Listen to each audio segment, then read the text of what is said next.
président Võ Văn Thưởng assiste à une cérémonie célébrant la journée traditionnelle des gardes frontières et celle de la défense frontalière. Les faibles taux d'intérêt sur les prêts, les mécanismes ouverts et les limites de croissance abondantes ont aidé les entreprises à mieux accéder aux capitaux.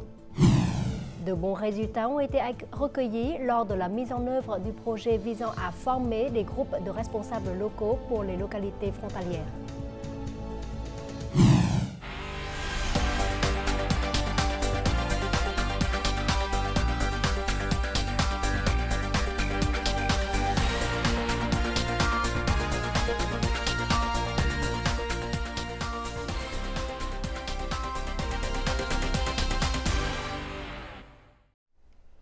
Mesdames et messieurs, bonjour, bienvenue au journal francophone. Le président Võ Văn Thưởng a assisté vendredi 1er mars à Hanoï au 65e anniversaire de la journée traditionnelle des gardes frontières et au 35e anniversaire de la journée nationale de la défense frontalière qui auront lieu le 3 mars. Lors de la cérémonie marquant ces événements, le chef de l'État a remis l'ordre de la victoire de deuxième classe aux gardes frontières pour leur réalisation exceptionnelle dans la lutte contre la criminalité. Võ Văn Thưởng a salué les efforts déployés par ces forces au cours des 65 dernières années. Soulignant le rôle particulièrement important des gardes frontières pour défendre et maintenir les frontières nationales, le chef de l'État a demandé aux forces et aux localités frontalières de promouvoir la grande union nationale pour consolider les zones de défense et développer les forces de défense frontalières. Il a également souligné que la diplomatie dans le secteur de la défense et plus particulièrement dans la défense des frontières ainsi que la diplomatie populaire devrait être menée de manière flexible, créative et efficace. Le Premier ministre Phạm Minh Chính a reçu ce vendredi à Hanoï le ministre de l'Agriculture, de la Souveraineté alimentaire et des Forêts de l'Italie, Francesco Lollobrigida, en visite de travail dans le pays. Le chef du gouvernement a invité les deux parties à mettre en œuvre efficacement leur mémorandum de coopération en matière d'agriculture. Phạm Minh Chính a également plaidé pour une coopération accrue dans les secteurs prioritaires tels que la transformation des produits agricoles, le transfert de technologies, la transformation numérique et l'économie agricole circulaire. Le Vietnam est prêt à servir de passerelle entre l'Italie et l'ASEAN, ainsi qu'entre l'Italie et les pays africains via un modèle de coopération tripartite, et ce, de façon à assurer la sécurité alimentaire. Pour sa part, Francesco Lollobrigida a affirmé que son pays était prêt à partager avec le Vietnam ses technologies et son expertise en matière agricole. L'Italie souhaite devenir un partenaire agricole de premier rang du Vietnam. La 13e conférence du comité de coordination conjointe du triangle de développement Cambodge-Laos-Vietnam CLV a eu lieu ce 1er mars dans la province d'Atepe, dans le sud du Laos. Prenant la parole lors de la conférence, le ministre du Plan et de l'Investissement Nguyễn Chí Dũng a souligné que le Vietnam attachait toujours de l'importance au développement de ses relations avec le Laos et le Cambodge, le considérant comme une tâche stratégique et une priorité absolue dans sa politique extérieure.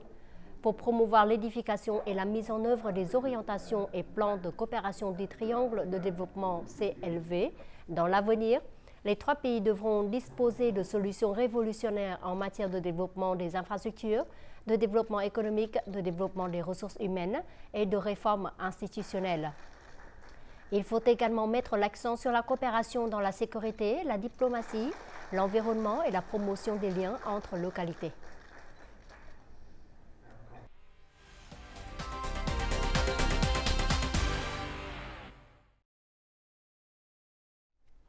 Selon l'Office général des statistiques, par rapport à la même période de l'année dernière, l'indice de production industrielle au cours des 2 premiers mois de cette année a augmenté dans 56 localités. Certaines localités connaissent une augmentation assez forte de cet indice grâce à l'industrie de transformation et de fabrication, à savoir Bắc Giang, Phú Thọ, Hà Nam, Thanh Hóa et Quảng Ngãi. Dans d'autres localités comme Khánh Hòa et Trà Vinh, c'est grâce à l'amélioration du secteur de la production et de la distribution d'électricité. En moyenne, l'indice de production industrielle du pays au cours des 2 premiers mois de l'année a augmenté de 5,7 7% en glissement annuel. L'économie vietnamienne a connu une très bonne dynamique au début de la nouvelle année, lorsque la production et les exportations ont repris avec une croissance impressionnante de plus de 40%. La production industrielle a également augmenté de plus de 19%. Avec ces signes positifs, l'objectif d'atteindre une croissance de 6,5% cette année est réalisable, selon les experts étrangers. Dès le début de l'année, de nombreuses entreprises de textile et de l'habillement ont reçu suffisamment de commandes jusqu'en juin. Leur production s'est complètement rétablie. Les exportations ont fortement augmenté.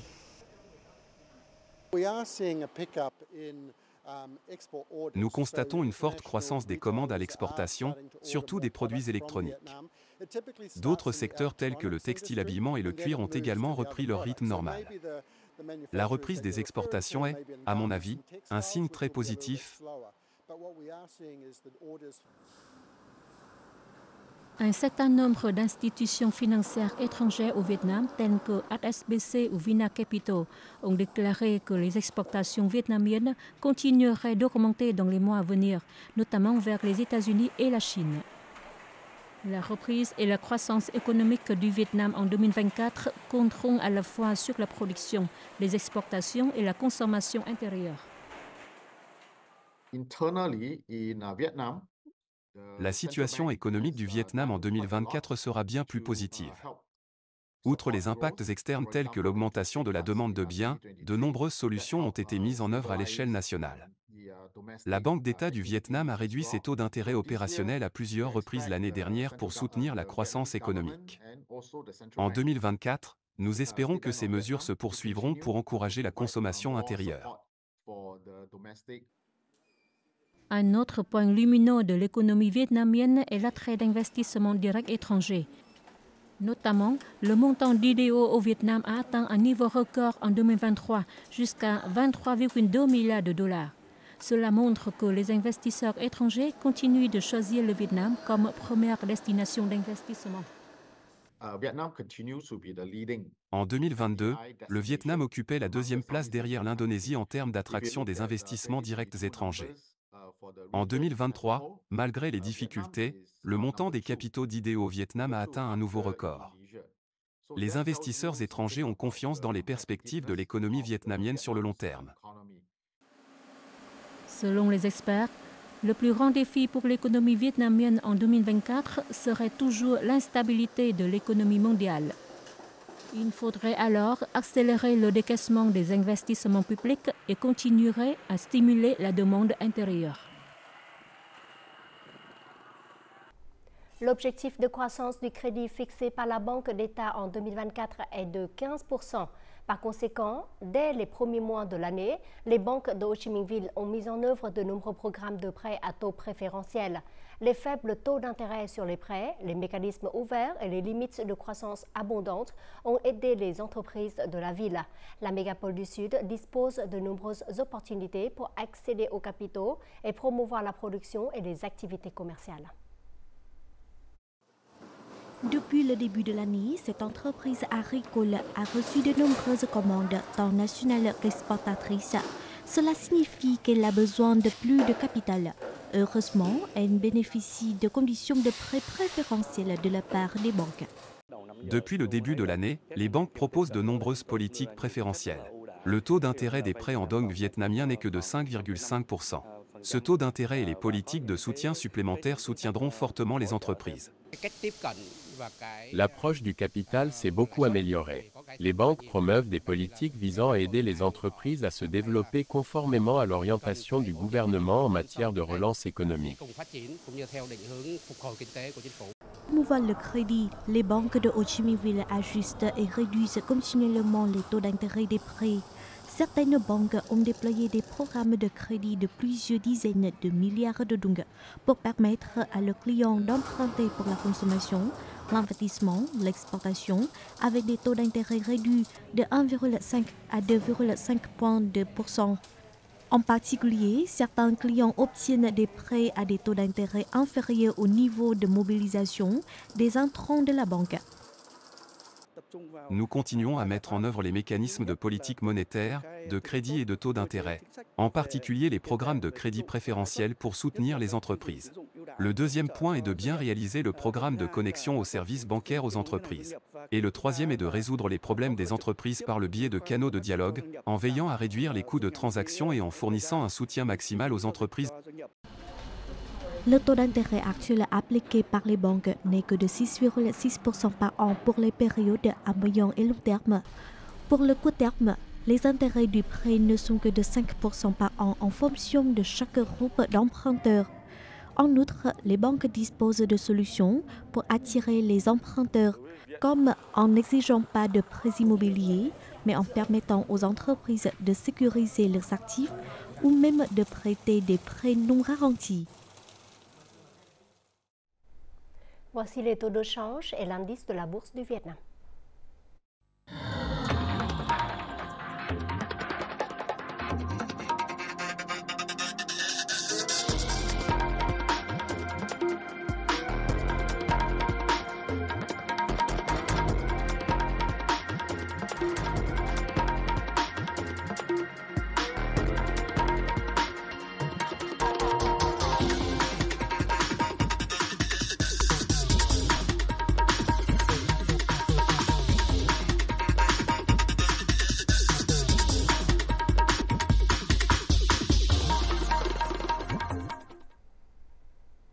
Ces dernières années, le comité du parti et le commandement des gardes-frontières ont déployé plusieurs mesures visant à former des groupes de responsables locaux pour les localités frontalières. Le projet développer les membres du parti en tant que soldats de service, contribuant à créer une source de membres du parti pour les districts frontaliers, initié par la province de Cao Bang, en est un exemple. Ce projet a été déployé avec succès dans de nombreuses localités et a donné des résultats positifs. Les informations dans le reportage qui suit. Les villageois du village de Hun commencent en ce moment la première culture de pommes de terre de l'année. L'aventure, actuellement secrétaire adjoint du comité du parti du bourg de Jaling, travaille aux côtés des habitants dans les champs. Ancien garde-frontière, il a été libéré de l'armée en 1997 et est retourné dans sa ville natale. Depuis, il est au service du peuple en tant qu'officier. Ayant servi dans l'armée pendant 2 ans, je me suis entraîné pour incarner toutes les qualités des soldats de l'Onclo, notamment le dévouement à la patrie en tant que garde-frontière. Zhang Vanqi a également servi dans l'armée pendant 2 ans. Il a reçu une formation, a été nourri et honoré en tant que membre du parti au cours de son service. Par la suite, il est retourné dans sa ville natale et a assumé un poste officiel. J'encourage toujours les habitants à respecter la loi. Ce n'est pas une tâche facile, mais je ferai toujours de mon mieux en tant que membre du parti. Au cours de la dernière décennie, le projet visant à former les soldats en service actif et à former des fonctionnaires dans les régions montagneuses a accueilli 800 nouveaux membres du parti. Ces nouveaux membres, notamment ceux issus de groupes ethniques, sont devenus les graines rouges clairantes de la frontière. Après avoir rempli leurs fonctions dans l'armée, ces membres du parti deviennent actifs dans l'exercice de leur devoir de protection des frontières nationales. Ils constituent une source précieuse de fonctionnaires pour une localité frontalière comme Cao Bang. Avec un esprit courageux, Chung fait toujours des efforts pour affronter des tâches difficiles sans crainte. Il travaille aux côtés des gardes-frontières pour protéger la souveraineté nationale. Plus de 1000 soldats à la retraite assument des fonctions de responsables locaux dans ces zones frontalières. Les services de transport de passagers par eau tels que les bateaux, les canoës, les motomarines, les vélos nautiques et d'autres types seront autorisés à fonctionner sur le lac de l'Ouest conformément à une nouvelle réglementation. Cette dernière a été récemment publiée par le Comité populaire de Hanoï dans le cadre de sa stratégie de gestion du lac de l'Ouest. La ville exige également que toutes les organisations et individus impliqués dans les activités de production commerciale et de services mettent en œuvre des mesures pour atténuer la poussière, les émissions et la pollution sonore. Toutes les parties concernées doivent respecter les normes environnementales et s'efforcer de minimiser les émissions de gaz à effet de serre. Le district de Tây Hồ est principalement responsable de la gestion du lac de l'Ouest, comme indiqué dans le règlement. La cérémonie de lancement de la semaine de Lao Sai 2024 a récemment eu lieu dans la ville de Phú Quốc, province de Kiên Giang. Plus de 200 fonctionnaires et employés de la ville se sont préparés très tôt pour l'événement, tous vêtus de Lao Sai traditionnel. Après la cérémonie de lancement, ils ont défilé dans le parc Bạch Đằng et sur les routes principales de la ville. Le groupe a également visité le temple commémoratif en l'honneur des martyrs héroïques. Dans le cadre de la semaine de Lao Sai, les fonctionnaires et les employés continueront de porter la tenue traditionnelle pour travailler du 1er au 8 mars. Cette initiative vise à honorer la tenue traditionnelle et à stimuler le sens de responsabilité dans la préservation et la promotion du patrimoine culturel vietnamien.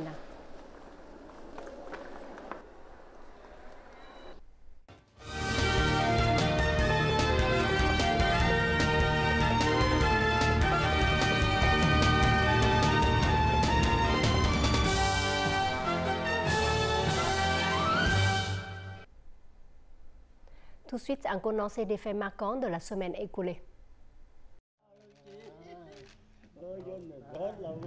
Le secrétaire général du Parti communiste vietnamien Nguyen Phu Trong et le secrétaire général du Parti populaire révolutionnaire et président laotien Thong Lun Sisulit ont co-présidé lundi 26 février à Hanoï une rencontre de haut niveau entre les deux partis. Il s'agit d'un événement important qui contribue à renforcer et à approfondir la grande amitié, la solidarité spéciale et la coopération intégrale entre les deux parties, les deux États et les deux peuples. Lors de cette réunion, le Premier ministre Phạm Minh Chính et son homologue laotien Sonexay Siphandone ont convenu que dans le contexte actuel, les deux pays doivent continuer de resserrer leurs liens, renforcer la solidarité et la coordination étroite, se soutenir mutuellement et approfondir la coopération bilatérale dans tous les domaines. Le président de la République, Võ Văn Thưởng, a rencontré le 29 février 210 intellectuels, scientifiques et artistes distingués. Prenant la parole lors de cet événement, il a exprimé sa gratitude envers les intellectuels, les scientifiques et les artistes qui ont contribué à renforcer l'unité nationale et le développement du pays. Le chef de l'État a également appelé les intellectuels, les scientifiques et les artistes à participer à la synthèse des 40 années de réforme du pays et à élaborer les documents du Congrès du Parti communiste vietnamien en vue du 14e Congrès national. À l'occasion de la 69e journée des médecins vietnamiens, le 27 février, le président Võ Văn Thưởng a participé à un programme artistique destiné à rendre hommage aux médecins vietnamiens. Dans son discours, le chef de l'État a salué les réalisations significatives obtenues par le secteur de la santé, qui a créé un développement exceptionnel dans de nombreux domaines et a contribué à l'amélioration de la taille et de la santé des Vietnamiens. À cette occasion a eu lieu la remise des prix du 6e concours d'écriture Le Sacrifice silencieux, qui avait pour but d'honorer les médecins pour leur contribution exceptionnelle à la société.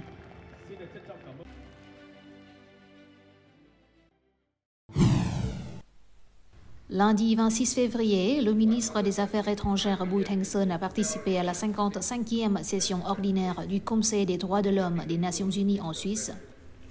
Le ministre a réaffirmé les priorités du Vietnam en tant que membre du Conseil des droits de l'homme, notamment la protection des groupes vulnérables, l'égalité des sexes, la transformation numérique et les droits de l'homme. À cette occasion, le diplomate vietnamien a annoncé que le Vietnam se présentait comme candidat au poste de membre du Conseil des droits de l'homme de l'ONU pour le mandat 2026-2028 et a appelé au soutien des pays pour la candidature du Vietnam. Un monument de l'amitié Vietnam-Cambodge a été inauguré mardi 27 février dans la province cambodgienne de Svay Riek. Il s'agit du 18e sur 23 monuments d'amitié à être modernisés et construits à travers le Cambodge.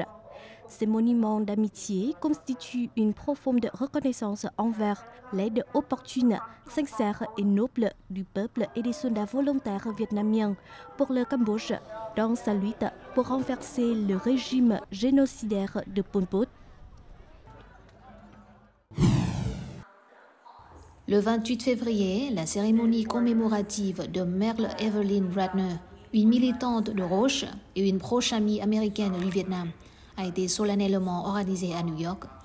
Lors de la cérémonie, au nom du parti, de l'État et du peuple du Vietnam, l'ambassadeur vietnamien aux États-Unis Nguyễn Quốc Dũng a exprimé ses condoléances pour le décès de Merle Ratner. Il a affirmé que le Vietnam et son peuple tenaient toujours en haute estime ses sentiments et ses contributions à la guerre de la résistance, ainsi que son soutien aux victimes de l'agent orange du Vietnam.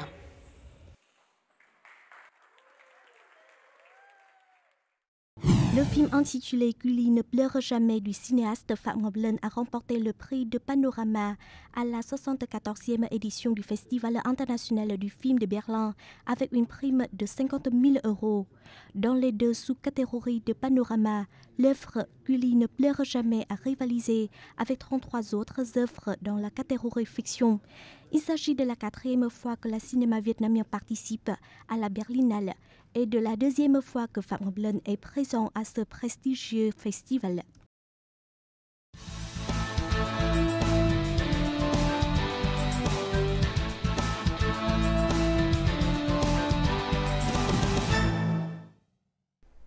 Avec le fort développement du secteur de la restauration, d'innombrables jeunes talents sont apparus et ont conquis le public avec leur création culinaire.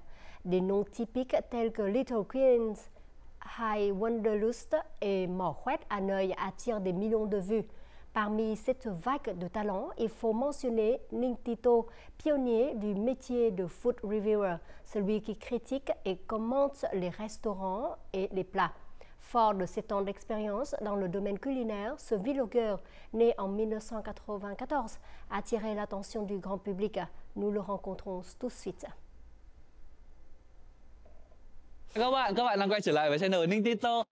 Après 7 ans de carrière dans la création de contenu culinaire, Vũ Trung Ninh alias Ninh Tito a bâti une communauté culinaire avec environ 850 000 abonnés et près de 190 millions de vues sur YouTube. En tant que pionnière dans la création de contenu culinaire sur les plateformes numériques, Ninh attire le public avec son sourire éclatant et son rang d'amour pour la cuisine vietnamienne. En 2017, Ninh Tito a été classé dans le top 4 des catégories culinaires des Influencer Awards. Cela témoigne de ses efforts constants et de sa passion pour la créativité, inspirant une nouvelle génération de créateurs de contenu dans le domaine culinaire. Bonjour Ninh Tito, cela fait 7 ans que vous poursuivez une carrière dans la création de contenu. Pouvez-vous nous parler de votre parcours ? Mon premier clip posté sur YouTube était une introduction aux nouilles vermicelles, un plat traditionnel vietnamien. Heureusement, ce clip a retenu l'attention même des visiteurs étrangers. À cette époque, je n'avais pas de sous-titres en anglais, mais les étrangers l'ont apprécié même s'ils ne comprenaient pas le contenu du clip.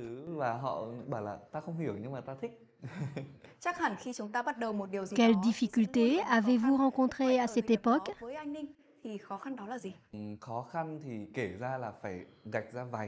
J'ai rencontré pas mal de difficultés. Au début, je manquais de compétences en matière de vlogging et je n'avais pas beaucoup de connaissances culinaires. De plus, je n'avais pas beaucoup de budget, j'ai donc dû calculer quel contenu était adapté à mes capacités.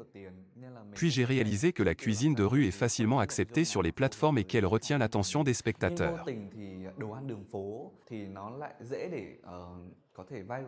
À travers vos vidéos, quel message souhaitez-vous faire passer au public ? En plus de filmer des vidéos, j'essaie également de créer du contenu sous forme d'articles, de reportages et de programmes pour diffuser la cuisine vietnamienne à l'international. Outre le banh mi ou le PHO, je veux que les étrangers sachent que le Vietnam possède de nombreux autres plats délicieux. Les plats régionaux du Vietnam sont merveilleux et les gens sont sympathiques. Les visiteurs internationaux devraient donc se rendre davantage au Vietnam.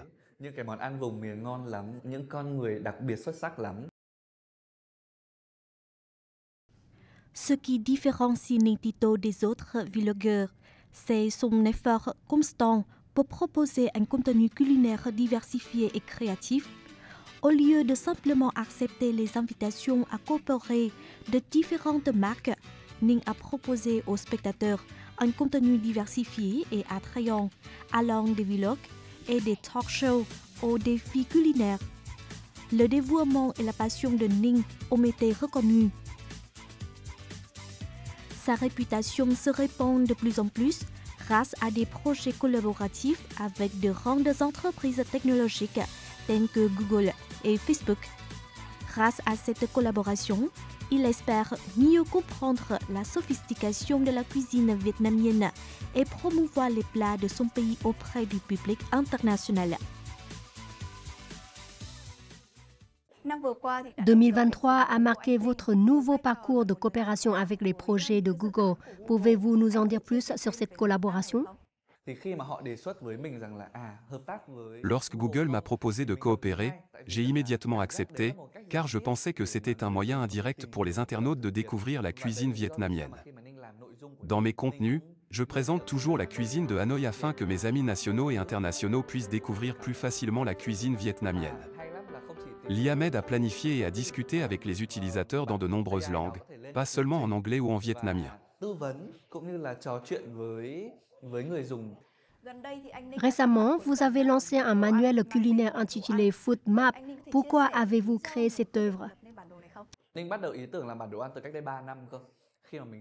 J'ai eu l'idée de réaliser ce manuel il y a 3 ans, alors que je commençais tout juste à devenir vlogueur. Je me mets à la place des étrangers qui viennent au Vietnam et veulent trouver des restaurants. Regarder et trouver des clips culinaires en ligne n'est pas facile pour eux. De là m'est venue l'idée d'utiliser une plateforme pour créer ma propre carte culinaire afin d'aider tout touriste venant au Vietnam à localiser où il se trouve et quels délicieux restaurants se trouvent à proximité. En plus des grandes villes touristiques, je souhaite aussi me rendre dans de nombreuses petites provinces pour partager tous les lieux culinaires de toutes les régions, en aidant ainsi les touristes nationaux et étrangers à explorer plus pleinement la cuisine vietnamienne. Quels sont vos futurs projets? 2024 est l'année où j'aurai beaucoup de grands projets. Je continue d'être un vlogueur ou un critique culinaire, mais je veux aussi devenir un foodmat. Les étrangers ont grand besoin de regarder des vidéos culinaires et d'écouter les opinions sur les plats. De plus, je souhaite recommencer à produire des publications présentant la cuisine vietnamienne en bilingue pour permettre aux amis internationaux de voir les images et de comprendre le contenu. Le Vietnam possède de nombreux paysages magnifiques et une cuisine délicieuse, nous devons donc trouver des moyens attrayants de les présenter. Merci pour votre participation. Je vous souhaite du succès pour vos projets visant à promouvoir l'image de la cuisine vietnamienne au reste du monde. Tout de suite, les prévisions météo.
Les informations sur la météo ont clôturé notre journal. Merci pour votre fidélité. Très bon week-end à vous tous et à la prochaine.